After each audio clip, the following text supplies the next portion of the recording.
दरम्यान या सगळ्या आखाती युद्धावर सामनामधून टोलेबाजी करण्यात आली। देशात आणि जगात टीम इंडिया म्हणून मोदी सरकार कुठे आहे असा सवाल यामधून विचारण्यात आला। इराणच्या युद्धामुळे आलेल्या संकटकाळी राज्यांनी केंद्रासोबत टीम इंडिया या संघ भावनेने काम करावं असं आवाहन मोदींनी संसदेत केलं।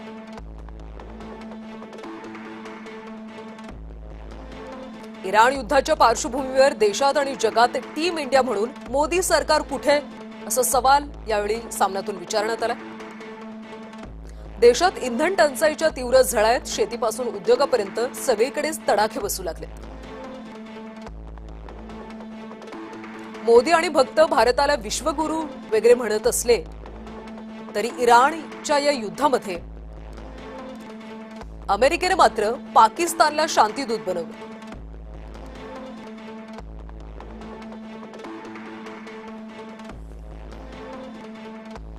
ट्रम्प यांनी मोदींची एका फोन कॉलवर बोलवण करून विश्वगुरूंचा बुरखा फाडला। मोदींना आता टीम इंडियाची उचकी लागली आहे खरी, पण या सगळ्या अनेक दशकांच्या प्रयत्नानंतर बसलेली ही टीम इंडियाची घडी तुमच्याच अमृतकाळात विस्कटली त्याचं काय असे अनेक सवाल सामनाच्या अग्रलेखातून विचारण्यात आले।